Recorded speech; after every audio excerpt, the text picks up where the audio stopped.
likes of that Sayat, if it's all running well for John Cobley. Well, he's there on pole position, or on the outside of the front, I should say, which is good to see. Revs are starting to rise. Red lights are on. Out they go. Not a good start from Jonathan Candler. He does get away eventually in the MGZR, but not for quite a few moments. And it's their Beether that's scorched off the line. Is it going to be ahead of Mark White's Type R? No, it's not, into the first corner. White is leading. It's the Ibiza in second of John Cobley, I should say. And then in third place, it looks to be the Fiesta ST of Flint. And he's quite a distance behind the first two already in this race. And I think it's Adam Dewis, isn't it, in fourth place in the 1 Series BMW. And then in fifth place, it's the 888 car of Christopher Pawley.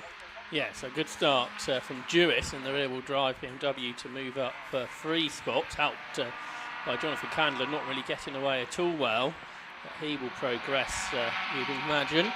There is 25, the Peugeot of James Hancock, the 206 GTI. Up towards McLean's they come, included the Type R of Trevor Hancock, who went so well in the earlier race, got third overall. And then they climb the hill up towards Coppice. Is that the Porsche coming through? That might go well in these conditions. That's Pete Dilnot, isn't it, in the 911. So how many positions can he get, I wonder, in that 996 model, the 1999 car?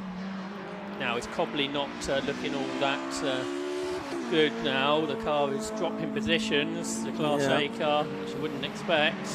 I don't think it can be at full chat, can it? Although it's pulling away from Adam Dewis's 1 Series there reasonably well, but it's behind James Flint in the Ford Fiesta ST. And there you can see the Porsche making up places on the inside as well. You wondered how high up that might get up the order. He's gone from 6th to 3rd in along the Wheatcroft Straight there has Peter Dilnot in the number 69 Porsche. So it's now Mark White leading, James Flint second and Peter Dilnot up to 3rd. Down to 4th has gone John Cobley in the Seat. 5th is Adam Dewis in the 1 Series BMW, which didn't really make much of an appearance in race 1. And then it's Christopher Pawley in 6th position. Jonathan Candler back to 10th after that start. Got a car in the gravel at Redgate. Might get out though, Jonathan McClelland's Honda Civic. The 27-year-old from Sunderland in his first racing meeting, that 1989 Honda Civic. There's Cobley. So is he getting back up to speed here? I think he is, because he and Peter Dilnot are going after James Flint, who's up in 2nd position, impressively, for the RAF technician from Devon. But he's surely going to come under pressure from those much more powerful machines behind. Yeah, I wonder if it's an intermittent issue on the Seat there. We'll see, possibly as time goes on, whether that is the case or not. There's Pawley in the treble 8 car. He's got Trevor Hancock trying to make a move on him now, and he's up the inside. Hancock is in a Class A car, whereas Pawley is in a Class B car. And Dilnot's got to cross the line in 2nd place because he's scorched past James Flint on the Wheatcroft Straight and back through as well as John Cobley, as Beach is beached in the gravel trap. Number 43, the BMW 3 Series from Matthew Beach 323i for the drive from Medmenham. Looks like he's out of the race, I'm afraid. Yeah, so I wonder what's going to happen here. That's at the chicane.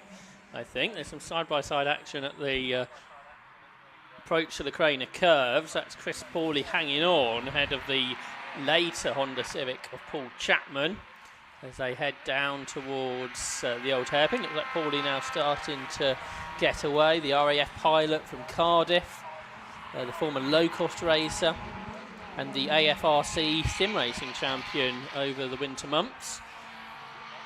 Was Chris Pawley, who runs there in 7th position. Yeah, so we're working with 12.25 minutes of this race left to go. There is Dewis, there is Hancock, they're 5th and 6th, and 3rd and 4th within Class B, I should say. I think we're saying Class A a moment ago, but they're in Class B. Battles further down the order here includes Ben Seaton in one of the BMW 116s. You've got a Mini in there, that's Mel Highland, the Army driver from Ireland. Yeah, has switched across from 116s for this season. I think his 2nd season of racing in the Armed Forces Race Challenge. There's the Sultan Low Cost of Sean Graham, which was, I think, stopped after the checkered flag in the earlier race. And good to see the yellow Honda of Joshua McClelland is back out into the race as well. He's got the novice cross on the back of his car, 36-year-old car, that one. Still rapid. It's good to see him out there getting his first experience in the Armed Forces Race Challenge. 11.5 minutes left on the clock. Didn't see really what happened to that car. I think it must have rejoined. Yes, it has rejoined, I can tell you, the Matthew Beach car, so that's why we were able to continue racing. It wasn't beached after all. He's managed to get back somebody out. else is. Somebody else is. Paul Chapman, who was up inside the top 10. Yeah, he's spun backwards into the gravel trap. The marshal's trying to get him out, and I don't think they're going to have any luck. Having a look at that, and that's not in a great place on the exit of the chicane. That's right, on the outside as well. Got a couple of the 116s far apart. Alex Martin, driver from Essex, the Royal Engineer fitter involved in that. There's been a spinner at Hollywood as well. I can see the yellow flags, and the car's gone off onto the infield, and now we've got a red light. And that will be because of the Chapman car that's off on the inside at the hairpin, or the outside of the hairpin. There's the green flag, there's the 5-second board. Shortly the red lights will go on, and the race will get underway for 8 minutes of action here at Donington Park in the Armed Forces Race Challenge. Out go the lights. Good start from Peter Dillon. He's got the jump on Mark White there, and he's pulled out quite a few car lengths already. Again, it's a good start from John Cobley. He pulls to the outside of White as well. And can he get through? No, he can't, so he's third. White is second, and everyone else making it through. Jonathan Candler's got away this time. I think that's Gareth Moss possibly off through the gravel trap briefly at Redgate Corner, but he's back onto the circuit. But it's there's a change of lead. Mark White has got into the lead ahead of Peter Dillon. Then it's John Cobley. Big gap back to Adam Jewett in fourth. Yeah, it's an impressive run through Redgate into Hollywood for Mark White. A bit more confident perhaps. The MG's a lot further up this time. There's Andy Holmes, the RAF veteran. Long time racer of over 30 years. And big moment here. This is going to go wrong, I'm afraid, for Ben McLaughlin. Car's not gone over, which I feared for a moment there, but we have another car in the gravel. Yes, again, this one at McLean's Corner. Driver getting out of the car immediately, but that doesn't bode well. It's White leading then, it's Dillon second, it's Cobley in third as they make their way down towards the right-hander at Roberts, the right and left-hander at Roberts. It's Adam Dewis in fourth place in that 1 Series BMW. As the marshals are on the scene, I'm not sure that they're going to be able to shift that car though. And then it's is that Hancock in fifth? Yeah. And then it's Christopher Pawley in sixth position as they come across the line at the end of lap 1 and 6.5 minutes to go. So James Flint lost out there, hasn't he? He's dropped to 7th after running highly up in the first part. And then the rest of the field, line astern really, complete the lap. The Class D leader is in 20th position. That's Lee Keneally, the engineer from Wiltshire. So through the Craners, 1.6 seconds Mark White's leading margin. That's Flint really pushing on in the RAF engineering car. 9:35. He's behind Pawley. That's the back of the Class C honour. So the A and B cars have come to the front now really with these new conditions.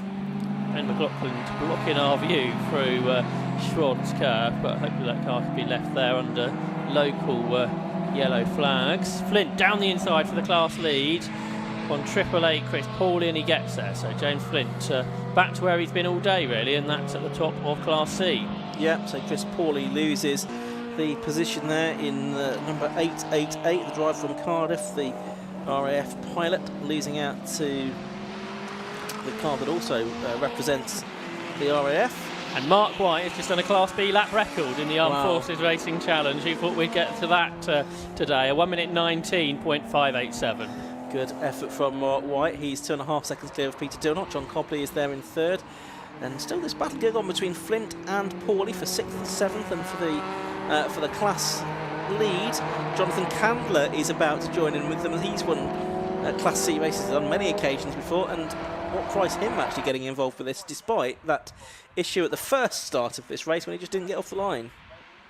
Yeah, that's right. So he's in this, isn't he, as they come down to the old hairpin. He was a fraction quicker than these two on the previous lap.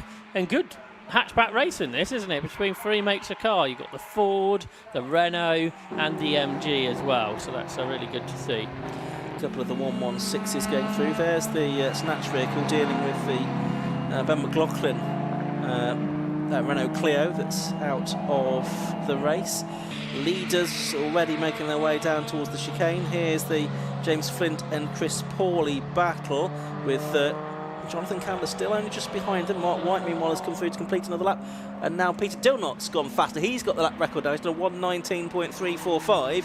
So he's gone faster than White's 1:19.587 and he's taken a chunk of time out of the race leader as well. But we'll keep watching this battle for Class C honours. And there's the Class A car of John Cobley. He's got Adam Dewis and Trevor Hancock behind him. And then that's where we find the Class C cars behind that. But Cobley out on his own in Class A. Yes, and perhaps not at the pace that he would like today, but at least the car is running. It had that problem in race 1. How's Class D getting on? Luke Arpino on the previous lap was with Lee Keneally, so I suspect Arpino by the end of the lap will take the lead of that category when they come across the line in a moment. And indeed that's the case. So Luke Arpino's Mazda from the pit lane to the lead of Class D with 3 minutes on the clock for Mark White and Peter Dilnot. Here is White then in that K24 engined Honda Civic. And if anything, I think it's going back away from Peter Dilnot here. It's going to be about 2 laps to go, I think, now, isn't it, for them? Just probably starting the penultimate lap for Mark White. It's quite close, but I think that's probably going to be the case. And the gap is 2.2 seconds. It's gone back out another lap record for White now. They're swapping it between them at 1:19.129. And Mark White. We're still a few seconds away from the overall AFRC lap record, as you might expect. The previous Class B record, a 1:20.14, so we're a second underneath the Mark Inman time from a few years ago. Was that in his VX220, possibly? Yeah, he raced that on a Caterham, didn't he? So one or the other. One or the other, yeah. Oh, and the B leaders together out the window. Chris Pawley was challenging James Flint into Redgate, and they're absolutely side by side. So at the top of the Craner curve, you're going to have a change. There they are on your screen now. Chris Pawley reclaiming Class C lead. So this is a really good effort from Chris, a former low-cost racer, the sim racing champion in the AFRC over the winter, and now ahead of James Flint, who's been the star of the day up to this point. There we go. So Chris Pawley just runs a little wide there over the green concrete on the exit of the corner. Still ahead, though, of Pawley and Candler. Not really able to take the fight to them just at the moment. This is the Class C battle then on its penultimate lap, we reckon. Heading up and around McLean's. You can see Trevor Hancock's car just turning into Coppice 100 yards ahead of them or something like that. And they turn through the same part of the circuit. I wonder if Flint has got one last effort in him to try and reclaim the class honours from Pawley in the Treble 8 car, 6th overall as well. Down to the Robert chicane they go, and they're about to go on to their last lap. There's 1:17 to go when Mark White crossed the line that time. No improvements from the top 2. They're on to their final lap, and so too now, Josh, are the Class C protagonists. Yeah, obviously battling, not good for the AFRC Championship really, because you're not likely to be as consistent as others, but Class win on the road is probably a good bragging rights to leave Easter with. Possibly better than a chocolate egg even. Yeah, maybe that's why Jonathan Candler's sort of just sitting there. He's done this before. He's had 3 titles under his belt. Just trying to stay consistent. Meanwhile, Mark White, as the clock counts down to 10 seconds to go, heads into Roberts for the final time. 1.7 seconds ahead at the start of this final lap. Ahead of Peter Dilnot. That gap may have come down a little bit now. He's going to be up and over the line this time though. Checker flag is going to be ready. And there it is. Mark White wins round 2 of the Armed Forces Race Challenge. So 2 wins in the day for Mark White. 0.8 of a second the gap. Peter Dilnot to 1:18.368. A new lap record for Class B again on the final lap. Interesting, that's also underneath the Calm Porsche lap record as well, which he would have been in if it was dry then. Absolutely. So John Cobley should be the next classified car through. Yep, there's him with the flashing lights. He's going to take 3rd place. Adam Dewis, a better outturn for him this time, is in 4th place. So Cobley wins Class A. Jewis completes the Class B podium. Trevor Hancock is going to be our Class C winner. And Chris Pawley, there he is in the blue Clio, ahead of James Flint this time. So Flint and Pawley share the wins in Class C, but it looks like Jonathan Candle was equally happy there, judging by the way he was flashing his lights. And Class D, has our winner come through yet? No, Luke Arpino, despite starting from the pit lane, looks like he's going to win in Class D as well in the MX-5. That may well be him heading down the back straight now to bring home the honours in Class D once again, Josh. And an entertaining day's racing it's been here at Donington Park. Yes, I think the low-costs are probably the highlight, weren't they? But we did have some good racing in pretty dreadful conditions at times, and that was pretty spectacular, really, watching the cars slide around in those middle afternoon races. It's been challenging at times, but we've got through it all, and not horribly later than what was anticipated. No. So a good way to end Easter here at Donington Park. No, it's been good, and we'll look forward to seeing you again with the 750 Motor Club. And I don't think I'm going to see you again with the 750 Motor Club until we're back here in October. But I know you'll be at other events in the meantime, and so will I. Let's have a look at the results of the second race of the day for the Armed Forces Race Challenge. 65, Mark White was the winner. 6 laps completed for him in his Honda Civic Type R, ahead of number 69, Peter Dilnott, in the Porsche 911 in second place, 8/10 was second behind. Third was number 47, John Cobley, winning Class A in the Seat Booth Cupra. Fourth was 13, Adam Jewis. Fifth was number 16, Trevor Hancock. Sixth was the Treble 8 car of Chris Pawley. Seventh was number 935, James Flint. Eighth, number 1, Jonathan Candler. So Pawley, Flint and Candler, the top 3 in Class C. Then it was Paul Waterhouse, good drive from him actually, back to 9th place after his dramas early on in the day. Harry Townsend completing the top 10, ahead of Andrew Holmes, James Hancock, Ian Cooper and Gareth Moss, who was 14th. Then it was Luke Arpino, confirmed as our Class D winner, so he's done the double today. Matt Beach, despite being in the gravel earlier on. Joshua McClellan, despite having a couple of spins in his nice 1989 Honda. Richard Brown, Mark Oliver and George Harvey completing the top 20 in the second race of the season for the Armed Forces Race Challenge. So they're back in action at the end of May. We'll bring that to you on Alpha Live as well when they're at Alton Park as part of BMW Live. Shortly then we'll head down to Andy McEwen to speak to our top 3. Thanks to Josh Barrett, who's been alongside me in the commentary box this weekend. It's been good to have you alongside me as ever. Thanks to all of the officials of the 750 Motor Club who've worked so hard behind the scenes to keep this meeting on track. So many thanks to them and all of the 750 Motor Club staff as well.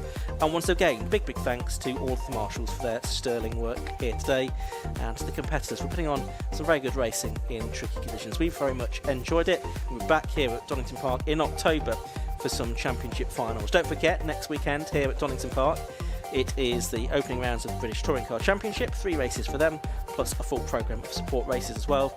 If you don't fancy that, then Croft is the next venue on the 750 Motor Club Tour, and you can join Kieran Mogg and myself on commentary next weekend in North Yorkshire. And again, that's brought to you on Alpha Live on 750 Motor Club TV, so do tune in for that. Andy McEwen, I can see, is busy shepherding the class winners towards him for a final set of interviews for the day. He's down there at the end of the pit lane, and we'll hear from him very shortly indeed. And it did stay dry, didn't it, for that final race in the end? There's blue sky overhead as I look out of our commentary box window now. So fortunately, the Armed Forces Race Challenge was not adversely affected. That's it then from Josh and myself in the commentary box. Have a very good evening, and we'll leave you in the capable hands of Andy McEwen. Good night. Well, it took us a while, but we got there in the end. Our final race of the day has concluded, and the Armed Force Race Challenge putting on a great show to round out this Bank Holiday Monday from the 750 Motor Club. It is once again Mark White who we come to first as our overall race winner. That one, though, was a little bit nervy, wasn't it? Yeah, it was actually. Yeah, it was nice and dry. I was unsure if it was going to be, can we go 100%? Probably wasn't far off, to be honest, especially once the Porsche came up behind me. And John Sayat was pretty close for the first half of the lap. He had a little spin. But yeah, I thought I was going to have to try and do something special and get caught out. But no, it was really good. But I'd just like to say hello to my daughter Amelia and my long-suffering fiancée Jen at home in Wantage. They'll be watching, so hello to you guys, and thanks for letting me get away for the weekend. But a really good race, nice and clean. And yeah, had some some action in the mirrors there when people were catching me up. So Yeah. Peter was quick, wasn't he? And were you at all concerned that the red flag might sort of let him into it? He did get you briefly on the restart, didn't he? Yeah, he did. And he's new to that car. Right. So all of a sudden to look across and see a 911 next to me, I was like, this is a ropey old Civic that I built in a shed. That's a proper 911. So I think, yeah, once he qualifies better, I think, and he's up there from the start, I think we'll have some really good battles. But he was catching me really quickly on the straights. It's a well-driven car. And that's kind of part of the fun of this style of multi-class racing, such a wide variety of cars out there. I know it's not necessarily just about the race result, but when you do have cars that generate their lap time in such different ways, it's a bit of a head-scratcher for a driver, but it's good fun. Yeah, I absolutely love it. I don't really have an interest in a one-make series. Yeah. I like the fact that it's, 4 different classes, 5 I think with the graduates, and just a real mix of cars. I like that. It just keeps it interesting. Well, we enjoy watching it as well. Mark, congratulations. Double race victory for Mark here at Donington Park. Now, Class A, John Cobley is here.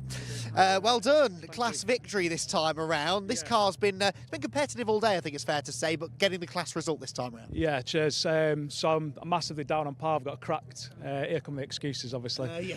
So I've got a cracked exhaust manifold, so I'm down by about 120 brake horsepower, luckily for Mr. Chalky White.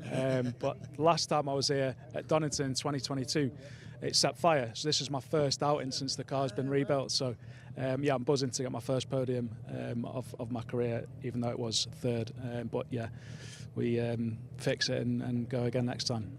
How much of that, what I'd imagine was an extensive rebuild, was done by yourself? Quite a bit, to be fair. So stuff like electronics I'm not really familiar with. So it's got a carbon fibre flat floor and splitter from start to finish, which was totally melted. I rebuilt that again, homemade. Yeah, pretty much all the wiring, the brake lines. So the easier stuff, the more technical stuff that I don't really want to get wrong and put my trust in, like electrics, I kind of got somebody else to do. Wow, but how satisfying that must be now for all of that hard work to come to fruition. Are you back around now for a few more rounds this season? Yeah, absolutely. Yeah, looking to do the full season. Hopefully I can get a new turnaround on the manifold. I've actually got a spare one back in. It's a lot stronger. I just didn't have time to fit it. But yeah, I'm looking to do the full championship and hopefully be on the right side of Chalky next time. He's a tough man to beat, but I think when you get this thing working properly, you should have half a chance. Well done, mate. Absolutely. Thank you very much. Cheers. So there we go. That is John Cobley. Christopher Pawley was our winner in Class C. 6th place overall as well. Bit of a giant killing performance that for the little Clio. Yeah. He's done really well today. I think second in the first race and then had a great race with James Flint. So yeah, delighted to get the win in the second. Now, yours is one of those cars that isn't necessarily making its lap time in the straights. You've got to do it all through the corners, and Donington's such a momentum circuit. Do you enjoy having to really wring the neck of that car and get the lap time out of it? Yeah, I love it. I mean, the setup I've got on this car now feels fantastic in the dry. I was struggling in the wet this morning. Flinty was about 2 seconds a lap quicker, but clearly then in the dry it's got the pace. I was struggling towards the end there after the first race I had a gearbox selector issue. We managed to get it repaired, but then towards the end of the race I was losing third gear, which obviously to keep that momentum was quite tricky, but just managed to keep Flinty at bay. Nicely done. Congratulations on the Class C victory then. And last but certainly not least, Luke Arpino back again on top in Class D. Talk us through your race. That was interesting, different. So started off on pole in class. Went really well, really happy with the pace, just building up the tyre temperature and really happy. And then the red flag come out and then I got waved in by a marshal. Mistakes happen, I guess. I weren't supposed to come in, so I come in, I had to start from the pit lane. So a bit frustrated and driving angry, but yeah, I crawled back through and got the win amazingly. But yeah, no, chuffed. You were just doing it for the drama, mate, be honest. Exactly. Yeah, I looked like a hero on the camera, but no, I don't know, I seem to drive more aggressively, like just pushing the limits. Right. So it's all worked in my favour, weirdly. It's interesting that though, isn't it? Because some drivers would sort of crumble under a situation like that. Easy to start flapping and let it get to your head, but we saw you sat down here very calmly, just waiting to get going again. Well, you certainly gave the impression that you were anyway. Yeah. How confident were you though that once the race got going, you'd have the pace to get back up there? No, not at all. I thought a squeeze a podium at best, but yeah, no, I was like, oh, really? I come all this way, and then, but no, it's what I come here for. So it's result happy. Certainly made it exciting to watch. Luke, congratulations on the double class victory in Class D here at Donington Park.